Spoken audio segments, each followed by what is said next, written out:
بچه اشتراک بهاره هدایت با مهدی نصیری چیست؟ مهدی نصیری که خودش سر سفره انقلاب نشسته بوده و در کشتار در بخش فرهنگیش نقش بازی کرده و بهاره هدایتی که لازم داشته تا 1400 تا بفهمه که این جمهوری اسلامی باید کلش برود.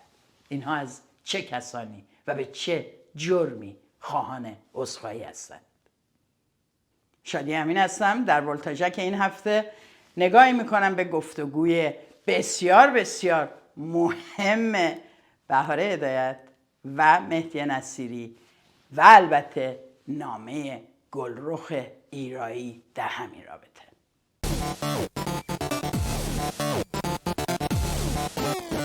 بهاره هدایت در گفتگو با مهدی نصیری است که با احساس شعف فراوان به ما میگه که از دموکراسی هیچی نفهمیده. لااقل میگه دموکراسی نمیخواد. مهدی نصیری به شعف اومده و بهش میگه گفتگوهای دیگری هم در این رابطه سازمان خواهیم داد. گلرخ ایرایی، زندانی سیاسی مخالف جمهوری اسلامی، در نامه پس از اولین گفتگوهای بهاره هدایت به مواضع او اشاره میکنه و از این سقوط ابراز تأسف میکنه و اون رو اپورتونیسم و پوپولیسم و فرصت طلبی مینامه. مهدی نصیری امروز اومده وقتی میخواد مواضع سیاست خارجی جمهوری اسلامی و تضادش با غرب رو بیان بکنه، اولین فحشش رو به چپ میده. یکی از جدیترین مشکلات ستیز جمهوری اسلامی با جهانه، تحت عنوان امپریالیست ستیزی، غرب ستیزی، اسرائیل ستیزی. حالا جالبه اصلا ببینید متوقف به غرب هم نبود، مرگ بر شوروی هم میگفتن، مرگ بر نمیدونم کشورهای منطقه هم میگفتن. اصلا برای همه دنیا مرگ قائل بودن. خب این یه سری ریشه های ایدئولوژیک داشت. اون اسلام تکفیری سید قطبی که اومد در ایدئولوژی انقلاب 57 به اضافه تضادهای آنتاگونیستی چپ هم ضمیمه شد. چپ ضد امپریالیستی که تضاد آنتاگونیستی رو بهش اعتقاد داشت باعث این وضعیت شد که جمهوری اسلامی بیش از آنچه به مردمش اهمیت بده حواسش به اسرائیل ستیزی و آمریکا ستیزی بود و بهاره هدایت هم دنبال این خط رو میگیره و دائم به چپ و آنچه که نگاهی به عدالت اجتماعی داره حمله میکنه. این حملات مشترک بین بهاره هدایت و مهدی نصیری، هر دو اصلاح طلب سابق، اما یکیشون کسیه که مهدی نصیری کسیست که دست داشته در تمام جنایاتی که در دوره‌ای که در بخش فرهنگی سیستم سرکوب کار میکرده دوچارش شده. ما خیلی جاها هم نمیدونیم چه میکردن، ما نمیدونیم کجاها اینا مسئول بازجویی یا نوشتن جزوه‌های بازجویی یا خیلی چیزهای دیگه بودن. ما آنچه را که رسما اعلام شده در تو سوابق اینا میدونیم که سوابق بسیار تاریکی است و تنها در یک دادگاه عادلانه میتونه پاسخ بگیره. اما مهدی نصیری گفته من عذر میخواهم اخلاقا و پذیرفته میشه. تمام این گفتگو ما رو میخواد به اون جایی ببره که 57 ها، و وقتی هم میگن 57 ها منظورشون تمام کسانی است که در زمان شاه طرفدار تغییر بودن، برای انقلاب اومدن تو خیابون و میگفتن استبداد بسه، فقر بسه، فساد بسه، فامیل بازی بسه. شاه در مقابل این اعتراضات چه پاسخی داد؟ تقویت نهاد روحانیت، تقویت مذهب، انتشار توزیع المسائل خمینی و توزیع وسیعش توسط انتشارات امیرکبیر تا معلوم نشه که ساواک دستور پخشش رو داده. یعنی ذهنیت جامعه رو آلوده کردن در زمانی که چپ به لحاظ نظری در پوزیشن و موقعیت بسیار بسیار مهم و جایگاه بالایی رو در جامعه داشت به دلیل مبارزاتش. اینا اومدن در مقابل چپ نهاد روحانیت رو تقویت کردن. یعنی محمد رضا پهلوی و تمام دستگاه سرکوبش در آنچه که برآمد انقلاب 57 هست، یعنی بر استقرار رژیم جمهوری اسلامی، نه تنها مقصرند بلکه فعالانه دست داشتن. بعد بهاره هدایت میگه وقتی میریم به این چپ میگیم که شما این کار کردین و باید بیاین بابتش پاسخگو بشین، به ما میگن ما رم کشتن. بله، باید آمران و عاملانش در یک دادگاهی محاکمه بشن، ما اونو رد نمیکنیم. خانم هدایت، یکی از آمرانش در بخش فرهنگی طرف گفتگوی شماست، اصلا به رو خودتونم نمیارین، در هیچ دادگاهی هم محاکمه نشه. شما دروغ میگین، اساسا نمیخواین جنایات باز بشه، چون اگه میخواستین این جنایات باز بشه که دیگه تکرار نشه، ساواک رو همینجوری ازش نمیگذشتین. این اون تشابهی که بهاره هدایت، نقطه وصل بهاره هدایت که هیچگاه در دولت نبوده، در سرکوب نقش نداشته، با مهدی نصیری و از اون ور به رضا پهلوی در یک چیز نهفته است دوستان: عدم اعتقاد به دموکراسی.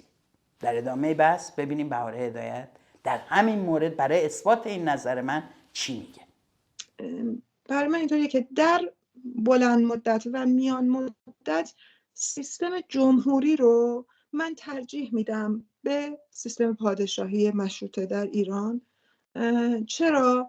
چون که نظام پارلمانی رو برای ایران مفید نمیدونم، برعکس خیلی مضر میدونمش. مسئله این نیست که در ایران بعد از مثلا نبودن جمهوری اسلامی پهلوی بیاد حاکم بشه، نظام پادشاهی مشروطه بیاد حاکم بشه و من اون لحظه احساس خسران بکنم. اصلا ابدا اینطور نیست. الان در حال حاضر یکی از تنها گزینه‌هایی که امکان بتونه این گذار رو صورت بده و یه بسیج عمومی پشت سرش شکل بگیره رو پهلوی میدونم. نیازمند اینیم که تصمیمات مشروع ولی مهم و حیاتی و بزرگی بگیریم. این نیازمند اینه که یه قدرت مشروعی، اقتدار مشروعی وجود داشته باشه که نترسه از اعمال اقتدار مشروع. در نظام پارلمانی من یه چنین چیزی رو نمیبینم. این مسیر بخواد ادامه پیدا بکنه، هر کسی که باشه در اونجا، پهلوی نه، شما هر کسی که دلتون میخواد رو بذارید، اگر دلسوز این سرزمین باشه ناچاره که از این نزاعها کم بکنه و دست پارلمان رو ببنده. این مسیر خوشایندی نخواهد بود. به زعم من در میان مدت و بلند مدت به خاطر همین مسائلی که گفتم جمهوری ریاستی رو برای ایران بهتر میبینم. منتها از اون طرف یه فضیلت‌هایی در لحظه تأسیس نظام پادشاهی داره که جمهوری فاقدشه و اونم یه مشروعیت پیشینیه که نظام پادشاهی داره ولی جمهوری نداره. این از اونجایی که داعیش این پرچم تأسیس جدید رو در دست میگیره، امکان انتقال مشروعیت از گذشته رو نداره برای خودش. ولی نظام پادشاهی از نهادهای تاریخی و سنتی ایران وام میگیره، واجد اینها اساساً، و میتونه این رو خرج اون لحظه آشوبناکی که بعد از براندازی پدید میاد بکنه. بهاره هدایت به ما میگه که نه با جمهوری مشکلی داره نه پادشاهی، هم جمهوری میتونه دیکتاتوری بشه هم پادشاهی، اما ایشون در میان مدت و دراز مدت جمهوری رو ترجیح میدن. البته خیلی مشکلات داره جمهوری‌ها، مثلا بحث میکنن تو پارلمان، نزاع میکنن، دائم جدل میکنن، بعضی تصمیمات مهم طول میکشه گرفته بشه. بهاره هدایت براش راه حل داره. اولا میگه در کوتاه مدت و سریعا رضا پهلوی بیاد، یعنی یک پادشاهی داشته باشیم که بتونه مقتدر و با اقتدار تصمیم بگیره.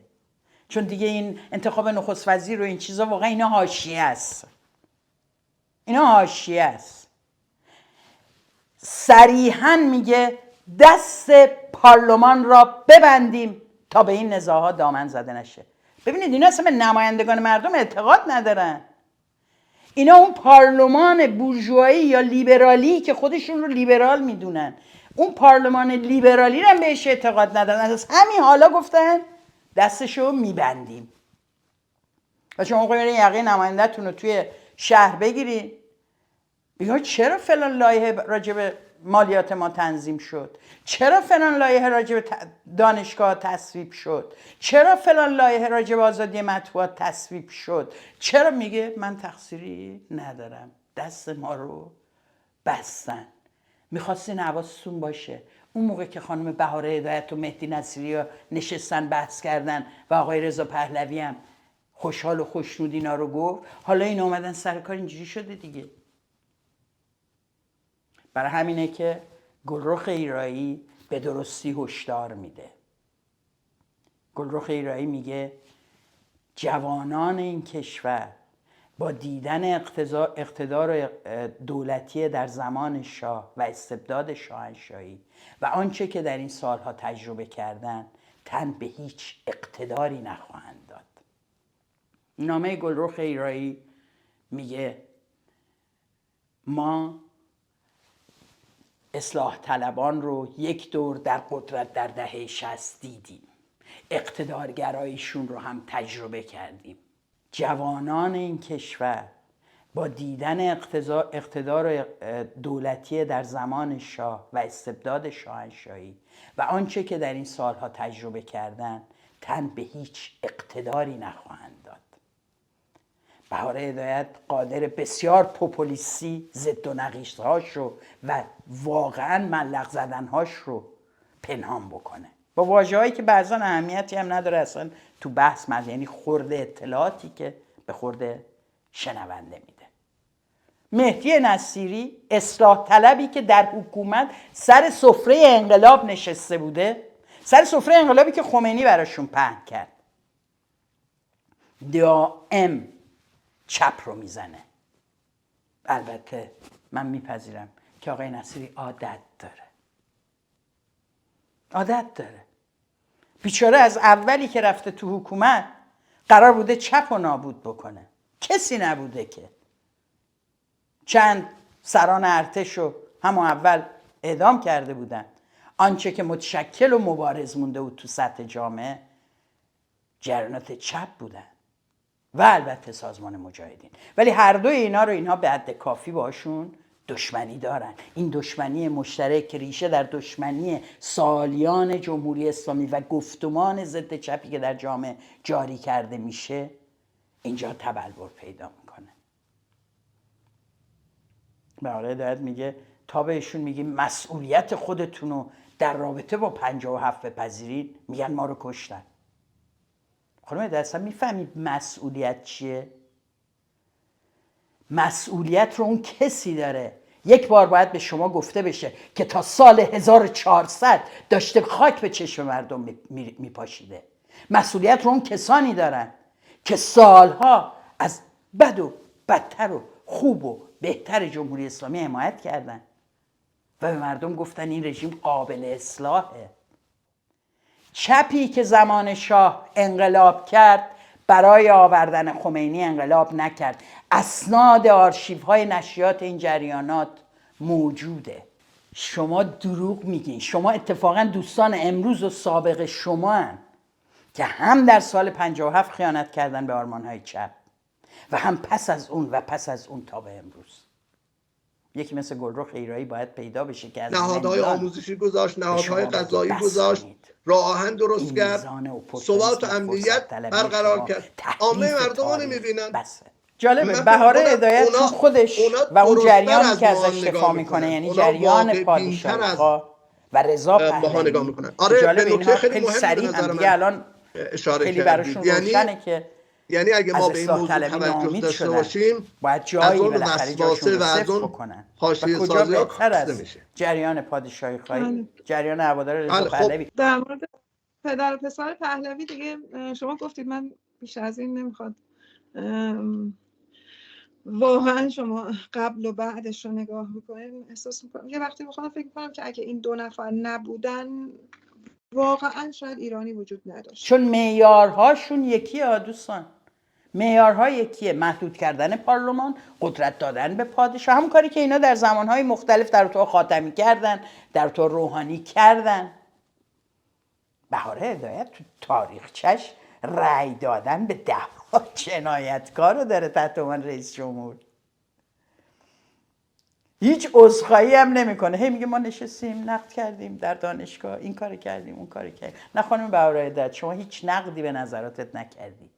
امروز هم داری به مردم میگی بین آنچه که هست و بهتر است با آنچه که ما داریم میبینیم و جنایت میکند ما بهتره رو بگیریم. همون حرفی که استدلالتون بود در دفاع از خاتمی، همون استدلالی که می آوردید در دفاع از روحانی، همون استدلالی که یاران شما و غیره می آوردن در دفاع از موسوی و عده خیلی کمتری از شما، چون دیگه چیزی ازتون نمونده از این اصلاح طلبی، راجع به پزشکیان هم می گفتین بهتر از جلیلیه. الانم به ما دارین میگین رضا پهلوی بهتر از همه اون بقیه است. شما دائم مردم رو به دنبال هیچ فرستادید. میگه آنچه که این استفاده‌ای که اینها دارن از ناسیونالیسم سرکوب شده مردم میبرن و سوء استفاده‌ای که از اون احساسات ناسیونالیستی مردم میکنن، دقیقاً روندیه که جمهوری اسلامی هم طی کرده. دور اول یادتونه همه چی ایدئولوژیک بود، حزب الله بود، همه حاضر بودن جونشونو برای اسلام بدن، طرفداران حاکمیت حاضر بودن جونشونو برای امام و اسلام بدن. الان پوله و نظامیگری و البته اون پول رو برای اینکه توجیه بکنن و بتونن این نظام رو حفظ بکنن میگن ما تمامیت ارضیمون رو حفظ کردیم، ما اگه نبودیم داعش اومده بود، اگه اینجوری نبود اونجوری شده بود.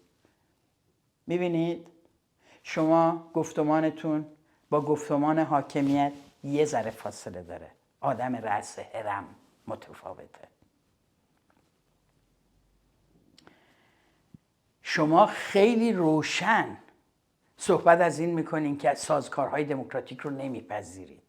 وقتی میگین دست پارلمان رو ببندیم یهو هم از ذهنتون در میاد، روشم وای نمیسین. برق تو چشای مهدی نصیری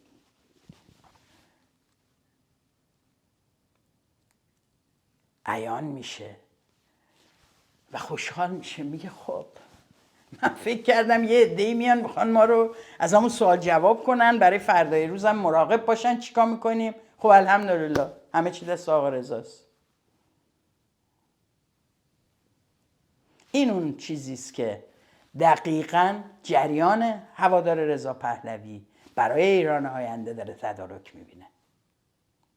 این که زمان شاه نسبت به زمان جمهوری اسلامی از بسیاری جهات قابل تحمل تر بود، درش حرفی هست، توافق کنیم.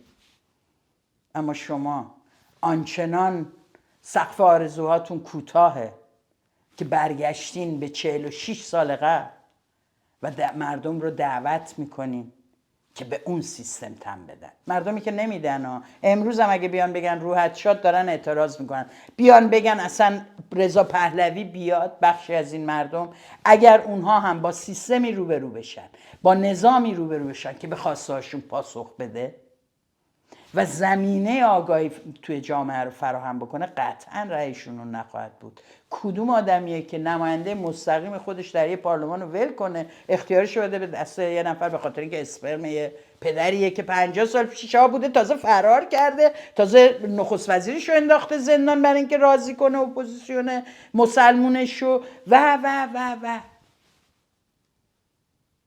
عامل بدبختی مردم ایران بعد از انقلاب 57 در وهله اول محمد رضا پهلویه که فکر کرد میره بیرون، مسلمان ها میان یه دوره مردم رو انقدر اذیت میکنن که اون میتونه دوباره با تاج و تختش برگرده. ایده این بود.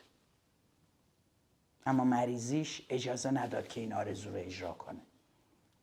یعنی حاضر شد مردم رو طعمه طراحی سیاسیش بکنه. گلرخ ایرایی در نامش به نکته بسیار مهمی اشاره میکنه و میگه ما شرف رو به بهای گرفتن سهمی از گوشه میز قدرت هیچگاه ندادیم، هزینه‌اش هم دادیم و ایستادیم. بهاره هدایت و مهدی نصیری در پایان از همه 57ها میخوان که بیان عذرخواهی کنن، چون سرنوشت چند نسل رو نابود کردن، برای اینکه سرنوشت چند نسل رو به تباهی کشوندن. ببین ما با انقلابی مواجهیم که سرنوشت ها رو تغییر داده، سرنوشت میلیون آدم رو تغییر داده، نسل در نسل تغییر داده و به فلاکت و قهقرا رسونده.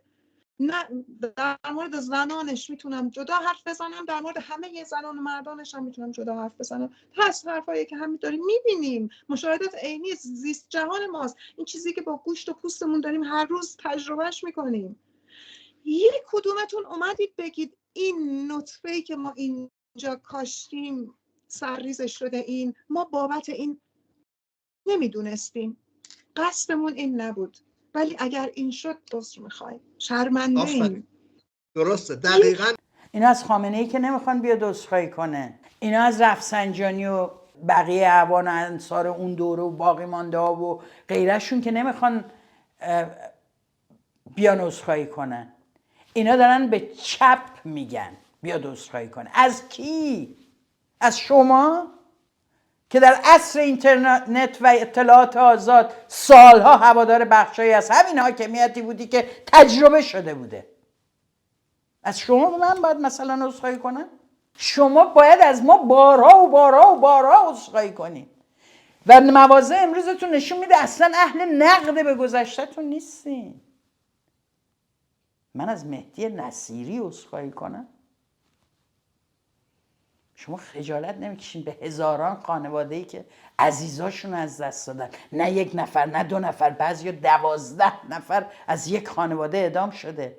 خجالت نمیکشید میگید باید بیان عذرخواهی کنن و به اون قضایا هم رسیدگی میشه؟ اونایی که زمان شاه کشته شدن و اومدن تو خیابون در اعتراض به این آدم باید از کی عذرخواهی کنن؟ میدونین چیه؟ وقتی شما قادر نیستین تحلیل بکنین روند یه انقلاب و دلایل حضور اقشار گوناگون، یاد بگیرید که بفهمید انقلاب رو یک نفر و یک شبه نمیکنه. انقلاب حاصل بسیاری معضلات و پیچیدگی های مناسبات درون یک جامعه است. یعنی وقتی استبداد هست، طرفداران آزادی بیان، روشنفکران، نویسندگان میان تو خیابون. از اون ور یکی مثل خمینی به خاطر رأی زنان و علیه اون میاد تو خیابون. یه جای اینا به هم میرسن، ممکنه برسن در ضدیتشون با شاه. آیا اینا با هم نشستن و برنامه ریزی کردن برای اون انقلاب؟ هیچگاه. شما دروغ میگید.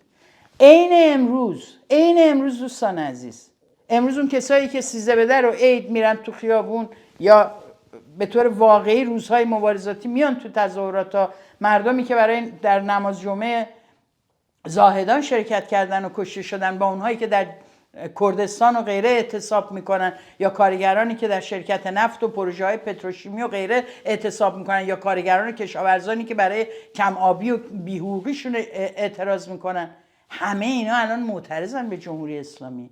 همه یه چیز میخوان، نتیجه انقلاب هر چه بشود. شما نمیتونین به این مردم بگین چرا اومدین تو خیابون و باید بیاین حالا عذرخواهی کنین.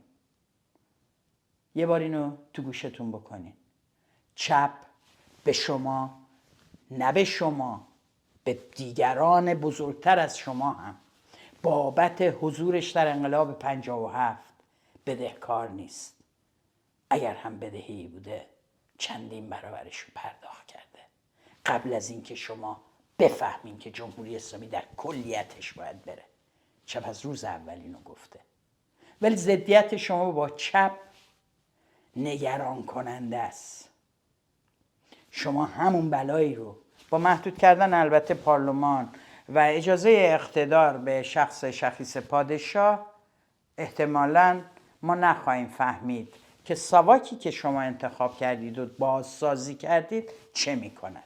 دوستان یادتون نره اینا میگن که همه طرفداران رضا پهلوی زیبا هستن. میگن هر کی ضد رضا شاهزاده است ببینید چقدر زشتن، عکسای آدما رو میارن میذارن. خوشحالم که آقای نصیری این حکم کلی رو شکست.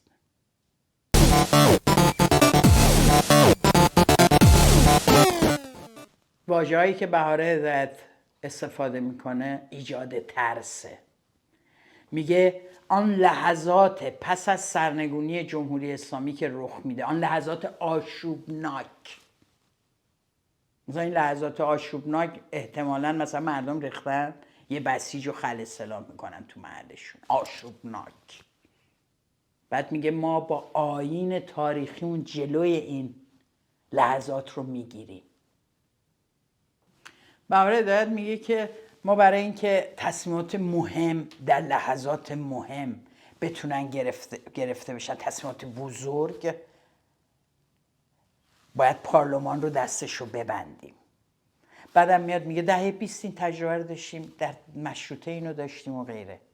همینجوری میگن بدون اینکه مجبور به توضیح بشن.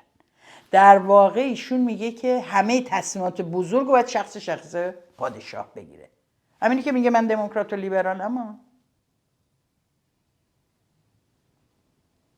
اینا از امروز شمشیراشون دارن کم از رو میبندن و چه خوب که این پروسه ها به ما اینها رو میشناسونه. این روند جنبش انقلابی ژینا و جنبش زن زندگی آزادی دستهای بسیاری رو کرد. تمام کسانی که امروز از اصلاح طلبی درون حاکمیت جمهوری اسلامی ناامید شدند و به یک پروژه اصلاحات دیگر به نام پروژه سلطنت دل بستند، دقیقاً مخالفین و دشمنان دموکراسی، آزادی‌های سیاسی شما، رفاه مردم هستند. تمام این سالها بودن و یهو عوض نشدن، درش یه چیزی حلول کرده آقای نصیری و دموکرات شده. نه دیگه جایی نداره اونجا، پروژهش دیگه جواب نمیده. میدونه این دولت داره میره. بهاره هدایت میدونه تا 1400 طول کشید تا فهمید جمهوری اسلامی با بره. خانم هدایت این یعنی شما رفوزه‌ای در تحلیل سیاسی. نشینید اینجا واسه ما بگین در مشروطه اینو دیدیم، در اینا رو میدونستی چرا زودتر نفهمیدی اصلاح طلبا فرقی ندارن با بقیه‌شون؟ مگه ما تجربه نکرده بودیم اقتدار آقای نصیری رو دوباره بیاریمش؟ خود این مردم دستشون رو بالا خواهند زد، نهادهای خودشون رو ایجاد خواهند کرد، خودشون رهبران محلی خودشون رو خواهند داشت و در این جنبش تعیین میکنن سرنوشت این جنبش رو. این اون چیزیه که شما رو میترسونه و من و امثال گلرخ ایرایی رو امیدوار میکنه.